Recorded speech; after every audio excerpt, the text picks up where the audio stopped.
I see currently in this nation of America a great societal shift taking place where we who have enjoyed freedom and personal liberties now seem to be infringed upon, restricted, held in check, all the while values that we do not share are seemingly being forced upon us. Ideologies and ideas of what the world is supposed to look like, greatly different than our own, are being applauded and forced upon us. What are we going to do? How do we handle this? Hi, this is Barry Phillips of 10-Minute Torah. Day number 2 of the Torah portion of Vayelech. Yesterday we went into chapter number 31 of Devarim and we read verse 1, 2, and 3. I'll go back to verse 3 and pick up where we left off there yesterday. Yahuwah your Elohim himself is passing over before you. He shall destroy those nations from before you, and you possess them. Yehoshua himself is passing over before you, as Yahweh has spoken.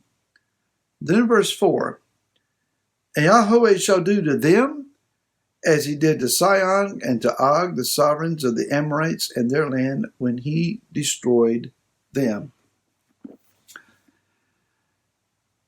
It would seem at times that we are a ship without a rudder, or no one is manning the wheel, that we are adrift. Now let's be honest. Let's be very honest. It has been a long number of years, at least a decade, if not closer to 2, that the Hebrew Roots movement has focused on personal agendas of my doctrine is right and your doctrine is wrong. And if you don't observe my calendar and pronounce the name my way or as I agree with, etc., etc., then you don't know as much as I do, or you're not righteous, or the other ideas were floated around. We criticized one another. We debated one another. Debate's fine. But when we get into lambasting, accusations, slanders, deriding one another because we see things differently, there's relational upset and covenant problems. And so we had returned to the days of the squabbling house of Israel problems. And Yah has not been pleased. Now we're beginning to realize how much we possibly need one another. When you have been quarantined, when you have been isolated, when you have been locked down, when you have to hide your face, when you are prohibited from engaging with people in public, when you are so restricted, you begin to realize those that I have been accusing and spreading malicious words about, I could suddenly use their company. I would rather have someone that I disagree with for company than to be isolated and all alone. At least there is conversation. At least there is a chance for camaraderie and some relationship. Yah did not desire that man should be alone. From the beginning, he has instituted the call for marriage and for family. The family is Yah's own personal creation. It's his own design and desire for us. Beyond family, there is the need for covenant and for relationship, partnership, friendship.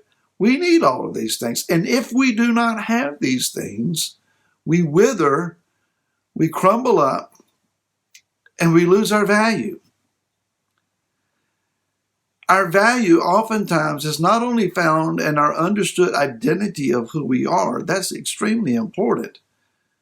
But our value also comes from the value that other people place on us as how much they need us, how much they enjoy being with us. That sense of agreement and affirmation that we get from one another. Now, Moshe has just said to them, I can't go with you. I'm not allowed to go with you. My time has come. My days are over. And I no longer will go out, that is, will go out with you into war or to warfare or to the battlefield. I'm not going into the land with you, but you are not abandoned. Yah himself goes with you. And then he says something very important for us. He says, he shall destroy these nations from before you. Yah is not going to fail us. He's not going to fail us. And verse number 8, and it is Yahuwah who is going before you. He himself is with you. He does not fail you nor forsake you. Do not fear nor be discouraged. I am finding some very concerned people. I won't say that they're afraid, but they're very concerned. We don't like the turn that this nation has made. I don't like it. I don't like what society is becoming. But we should understand that Yah has not abandoned us. Now, I'm not going to stand here and beat the drum that we are going to make America so great that it's going to be the epitome of the earth's nations all over again, and that we become so enamored with our exile that we never desire to go home. That must not happen. But neither should we lay down and just be steamrolled and taken over, taken for granted, taken advantage of. We should not give up. The Father instituted freedom and liberty for us. He gave it to us as a gift. We are to protect it. We are to keep it. That's as political as I'm going to get. But this idea that Yah does not forsake us. The Hebrew here includes the word yorpeh. It's translated as fail. He will not, or it is lo yorpeh. It is, or lo yorpecha, I believe is the way it's written. He will not fail you. The word here means to become weak, to let go, to become negligent, or to remove. That understood then, Yah is saying, I will not become weak in behalf of you. I will not let you go. I will not be negligent of you or of your need, and I will not remove you or myself from you. Be encouraged. Whatever happens, however things develop, wherever this current trend and its issues go, Yah is with those that are in covenant with him. In the book of Hebrews, chapter number 13, verse 5 and 6, let your way of life be without the love of silver, and be satisfied with what you have, for he himself has said, I shall never leave you nor forsake you. That's quoting again from this passage. Then he says in verse 6, so that we boldly say, Yahuwah is my helper. I shall not fear what man shall do to me. That is taken from Psalms 118. When you read Psalms 18 and 118 in that context, verse 5, I called on Yah in distress. He answered me in a broad place. Yahuwah is on my side. I do not fear what man does to me. Yahuwah is for me among those helping me. Therefore I look on those hating me. It is better to take refuge in Yahuwah than to trust in man. It is better to take refuge in Yahuwah than to trust in princes. All the nations surrounded me. In the name of Yahuwah I shall cut them off. They surrounded me.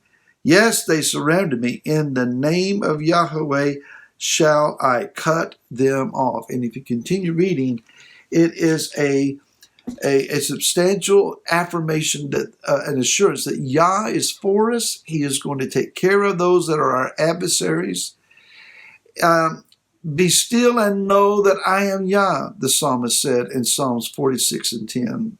To be still and harpu. And know literally means to let go and be made weak.